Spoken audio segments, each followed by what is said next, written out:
Today we will be reading Genesis 19 through 21. The two angels arrived at Sodom in the evening, and Lot was sitting in the gateway of the city. When he saw them, he got up to meet them and bowed down with his face to the ground. "My lords," he said, "please turn aside to your servant's house. You can wash your feet and spend the night, and then go on your way early in the morning." "No," they answered, "we will spend the night in the square." But he insisted so strongly that they did go with him and entered his house. He prepared a meal for them, baking bread without yeast, and they ate. Before they had gone to bed, all the men from every part of the city of Sodom, both young and old, surrounded his house. They called to Lot, "Where are the men who came to you tonight? Bring them out to us so that we can have sex with them." Lot went outside to meet them and shut the door behind him and said, "No, my friends, don't do this wicked thing. Look, I have 2 daughters who have never slept with a man. Let me bring them out to you, and you can do what you like with them. But don't do anything to these men, for they have come under the protection of my roof." "Get out of our way," they replied. "This fellow came here as a foreigner, and now he wants to play the judge. We'll treat you worse than them." They kept bringing pressure on Lot and moved forward to break down the door. But the men inside reached out and pulled Lot back into the house and shut the door. Then they struck the men who were at the door of the house, young and old, with blindness, so that they could not find the door. The 2 men said to Lot, "Do you have anyone else here? Sons-in-laws, sons or daughters, or anyone else in the city who belongs to you? Get them out of here, because we are going to destroy this place. The outcry to the Lord against its people is so great that he has sent us to destroy it." So Lot went out and spoke to his sons-in-law, who were pledged to marry his daughters. He said, "Hurry and get out of this place, because the Lord is about to destroy the city." But his sons-in-law thought he was joking.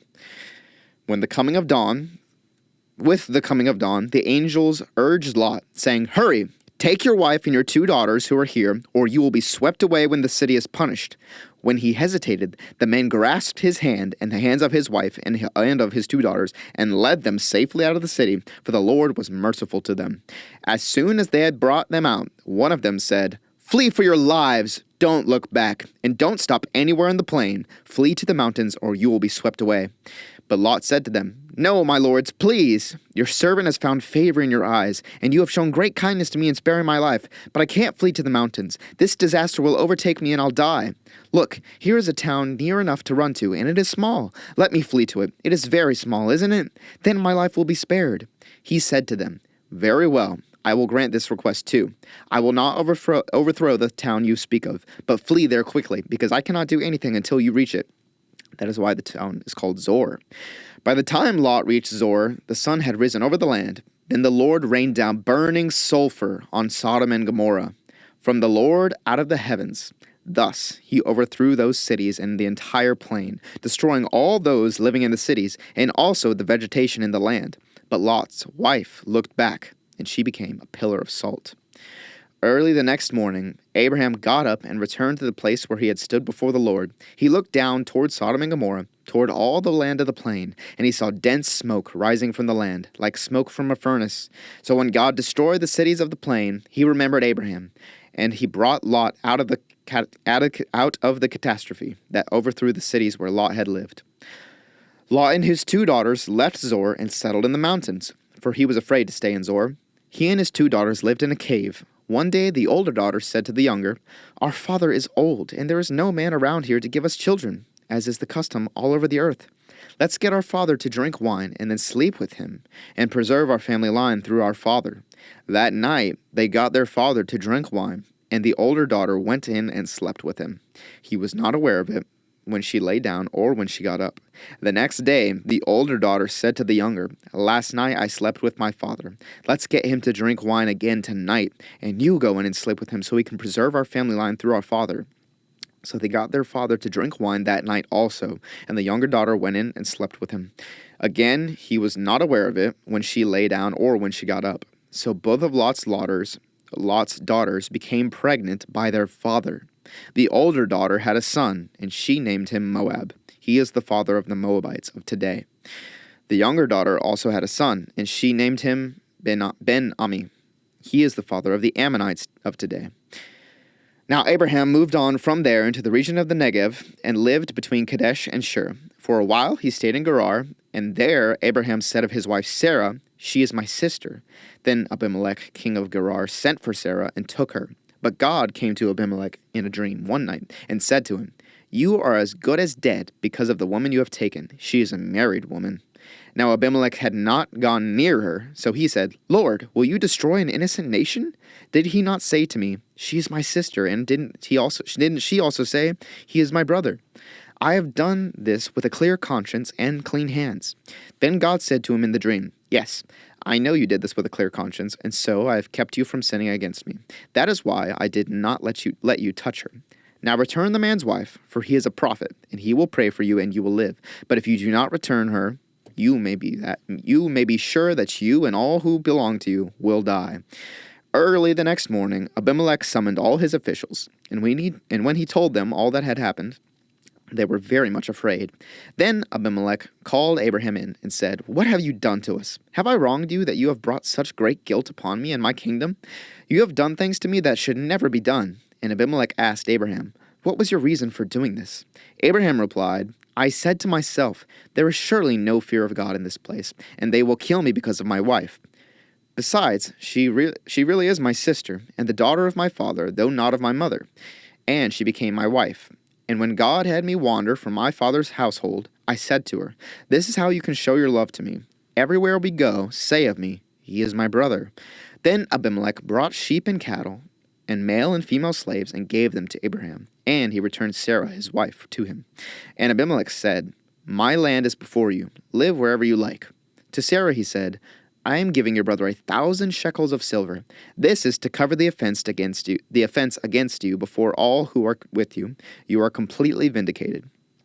Then Abraham prayed to God, and God healed Abimelech, his wife, and his female slaves, so they could have children again. For the Lord had kept all the women in Abimelech's household from conceiving because of Abraham's wife, Sarah. Now the Lord was gracious to Sarah, as he had said, and the Lord did for Sarah what he had promised. Sarah became pregnant and bore a son to Abraham in his old age, at the very time God had promised him. Abraham gave the name Isaac to the son who Sarah bore him.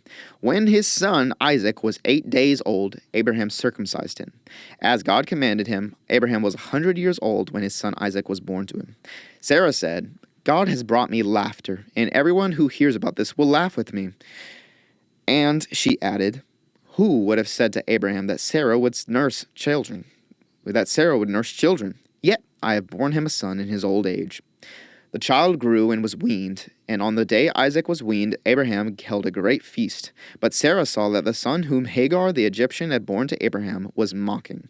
And she said to Abraham, "Get rid of that slave woman and her son, for that woman's son will never share in the inheritance with my son Isaac." The matter distressed Abraham greatly, because it concerned his son. But God said to him, "Do not be so distressed about the boy and your slave woman. Listen to whatever Sarah tells you, because it is through Isaac that your offspring will be reckoned. I will make the son of the slave into a nation also, because he is your offspring." Early the next morning, Abraham took some food and a skin of water and gave them to Hagar. He set them on her shoulders and then sent her off with the boy.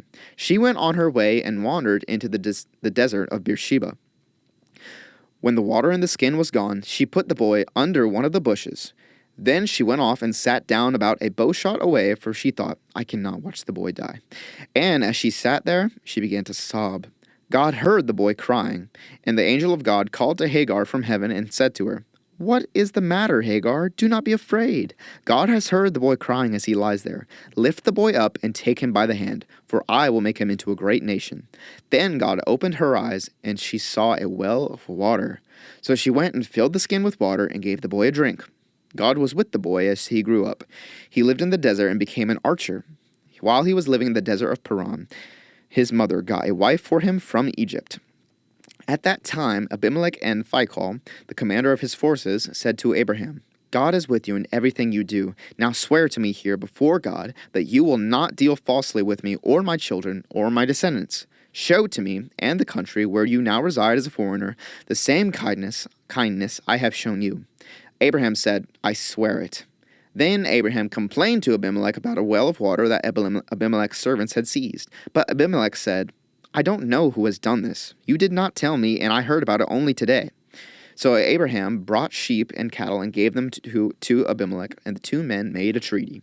Abraham set apart 7 ewe lambs from the flock, and Abimelech asked Abraham, "What is the meaning of these 7 ewe lambs, lambs, you have set apart by themselves?" He replied, "Accept these 7 lambs from my hand as a witness that I dug this well." So that place was called Beersheba, because the two men swore an oath there. After the treaty had been made at Beersheba, Abimelech and Phicol, the commander of his forces, returned to the land of the Philistines. Abraham planted a tamarisk tree in Beersheba, and there he called on the name of the Lord, the eternal God. And Abraham stayed in the land of the Philistines for a long time.